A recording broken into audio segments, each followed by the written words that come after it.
내년 3월에 있을 제20대 대통령 선거, 야권에서는 하태경 국민의힘 의원이 처음으로 공식 출마 선언을 했는데요.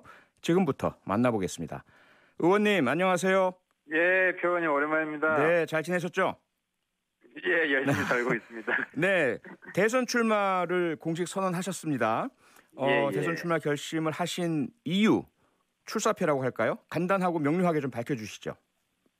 아주 간단하게 말하면 네.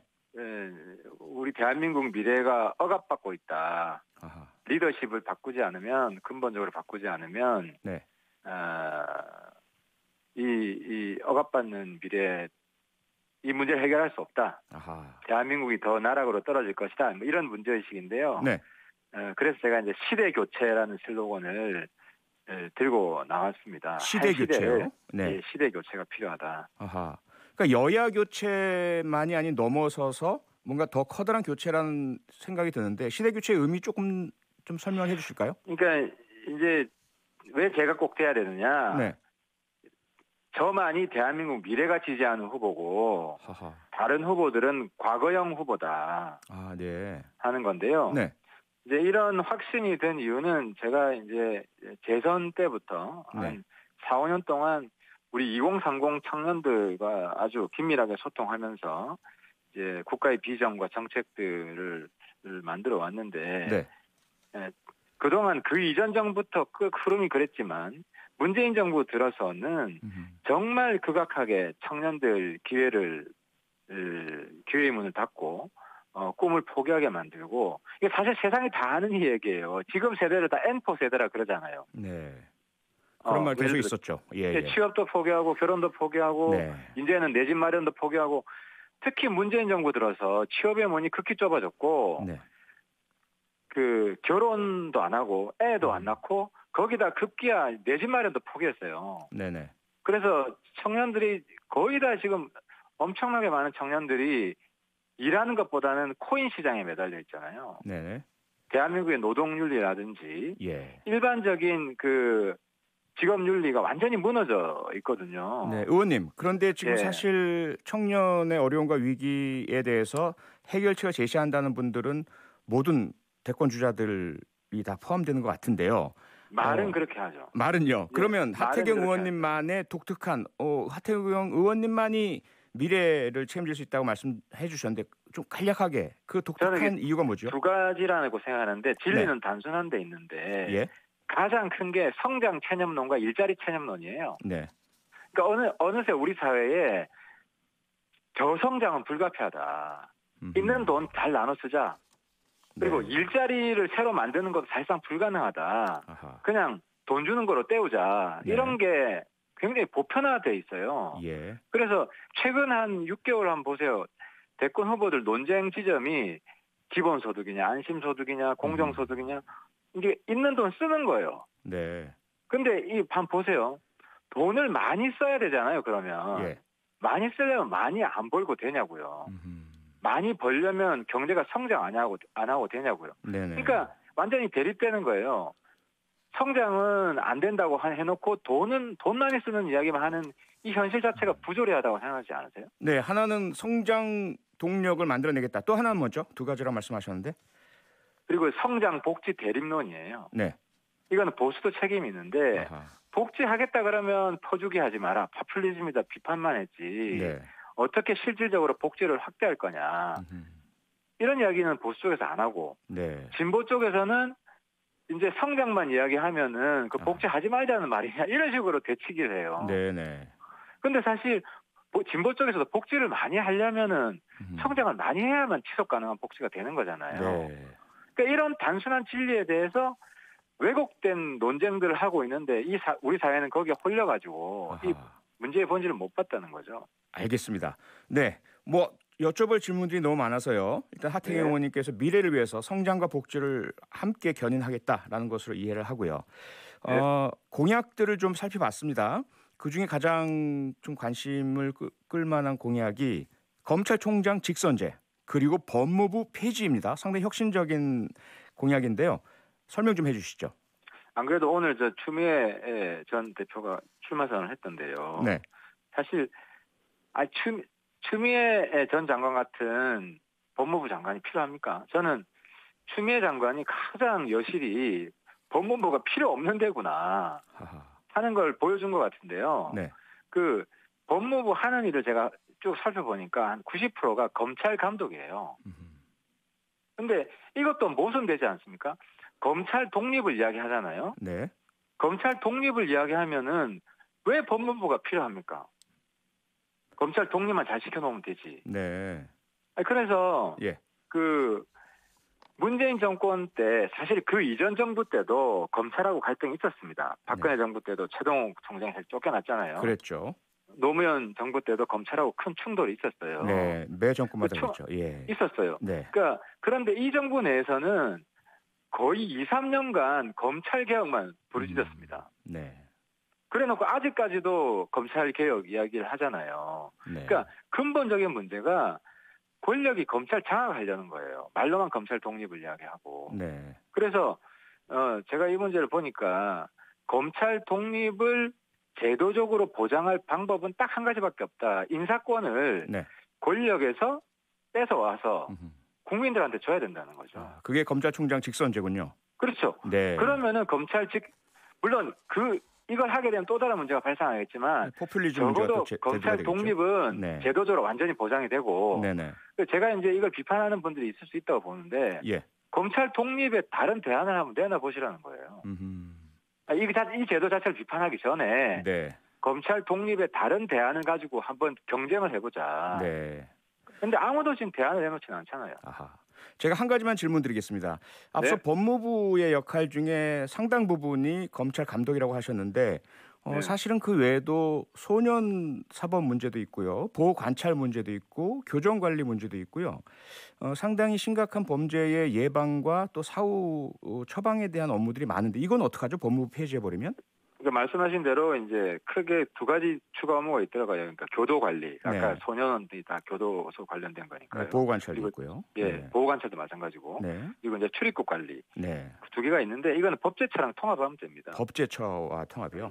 예, 어차피 법제처가 네. 법무 관련한 부서기 때문에 그래서 법무행정처를 만들면 네. 여기서 출입국 관리나 그 아까 말씀하신 그 교정행정 네. 관리는 할 수 있기 때문에 장관급이 필요 없다는 거죠. 아하, 알겠습니다. 앞으로도 계속 이제 의원님 모실 기회가 많을 것 같아서요. 다른 후보들과 함께 공약 점검은 계속 하겠고요.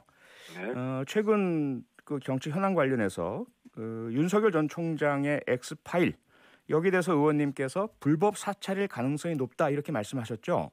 예. 혹시 그 불법 사찰이라고 볼 만한 근거를 좀 찾으셨나요? 뭐 형식이나 내용이나. 네, 찾았는데요. 네네. 그러니까 지금 6페이지짜리 돌아다니는 윤석열 X파일이라는 게 있는데 이게 한 5페이지가 목차예요. 네.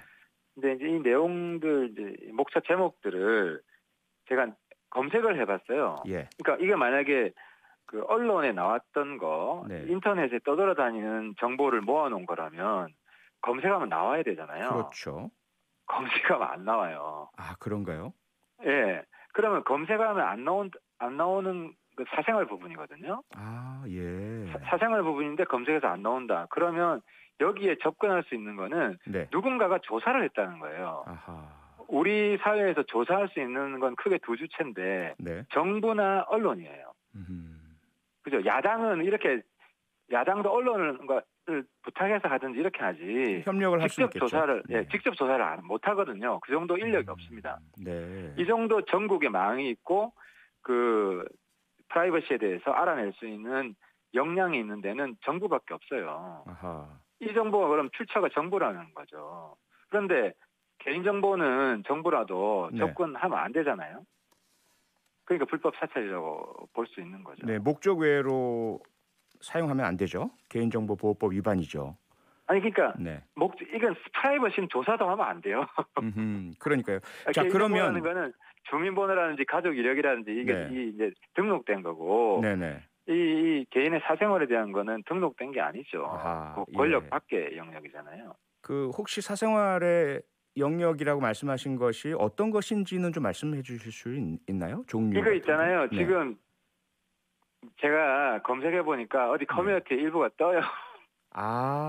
그렇습니까? 이거 하려고 또 다시 거기만 뜨고 네. 다른 뉴스라든지 전혀 안 뜹니다. 딱 하나가 뜨더라고요, 네이버에. 아하. 그러니까 누군가가 지금 받아가지고 네. 어떤 인터넷 커뮤니티에 올려놨는데요. 네. 이거 내가 불러주면 안 되고. 아니 내용이 그러니까, 아니라 어떤 종류인지는 말씀 가능하지 않습니까? 예를 들어 금융 관련인지 또는 뭐 이성 관련인지. 사람 이름하고. 네. 그러니까 이게 굉장히 많아요. 특히 이게 윤석열 본인 게 아니고요. 네. 윤석열 가족 거고 아하. 또 가족 건데 결혼하기 전이에요. 늦게 했잖아요, 그분이. 결혼을 네네. 상당히 50 넘어서 했잖아요. 2012년에 결혼하셨죠? 그러니까 네네. 지금 50 넘어서 했을 거예요. 예. 윤석열 전 총장이. 그러니까 이 내용들이 윤석열 본인하고도 사실 직접적인 관련이 없어요. 아하. 결혼 전에 처와 장모라든지 처가에 관한 이야기다. 사생활이다. 그렇죠. 처가에 관한 어떤 그것도 굉장히 프라이버시가 한 거예요. 네. 알겠습니다. 그래서, 혹시 그러면 판단을 하실 때 이 엑스파일이 향후에 대선 관련해서 대권 구도에 영향을 미칠 것이다라고 보십니까? 아니면 저는 전혀 안 미친다고 전혀 안 보는데 미친다. 그 이유가 뭐냐면 아까 말씀드린 대로 예. 윤 총장 본인에 대한 거면 네. 이제 영향을 미칠 수 있겠지만 이 태반이 지금 처가에 대한 거고 아하. 결혼 전이에요. 네. 거기다가 또 처가의 사적인 부분이기 때문에 네. 오히려 그래서 이게 지금 공개를 못하는 이유가 이 공개되면요 이건 누가 사찰했냐 그거 국감할 수가 하자는 이야기가 국민적 설득력을 얻을 수가 있죠. 왜냐하면 네. 이거 완전히 50년대 60년대 그런 구시대 정치거든요. 이런 내용들이. 네. 만약에 그래서, 사찰이라면 그렇죠? 만약에 정부 기관이 했다면 그렇죠. 이 내용들을 보면 그렇게 의심할 수밖에 없기 때문에 그래서 지금 함부로 이 공개를 못하는 것이고 네. 이런 파일을 작성한다는 것 자체가 옛날 정치 우리가 구악이라 그러죠. 구악 정치 그런 마인드를 가진 사람이 네. 시켰거나 아무튼 관여가 돼 있어요. 자, 의원님께서는 네. 정보위원회도 계속 계셨고요. 네. 상당히 뭐 정치권 내에서 그 정보력이 뛰어나신 분인데 정부라고 포괄적으로 말씀 주셨는데 혹시라도 어떠한 정보기관일 것이다라는 그런 추정 가능하지 않으십니까? 국정원일 리가 없어요. 국정원은 일리는 없다. 네, 왜냐하면은 이런 사찰 정보를 유출하지 않습니다. 네. 그러면요. 네. 그러면 어떤 정보기관일까요? 그래도 어쨌든 네. 권력이 관여되어 있는 아하. 냄새가 납니다. 네. 이 정도 내용을 파악할 수 있으려면 뭔가 그리고, 추정은 하시는데 공개는 안 하시겠다. 아니 그리고 여기가 네. 한두 건이 아니라요. 예. 굉장히 많아요.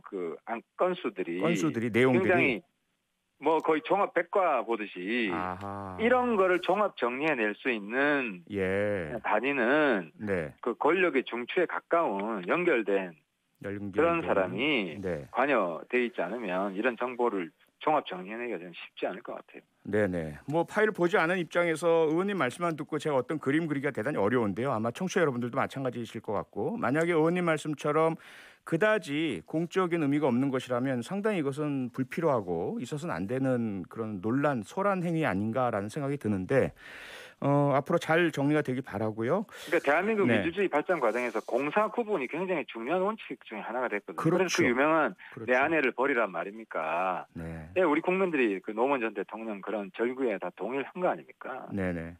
시대를 노무현 이전으로 거꾸로 가자는 거예요. 이 엑스파일. 네. 다만 의원님의 추정이긴 하시지만 혹시라도 정부나 공기관이 개입되지 않은 것이라면 이건 나중에 좀 밝혀서 그 출처 소재도 밝히고 좀 깨끗하게 정리가 돼야 되겠죠?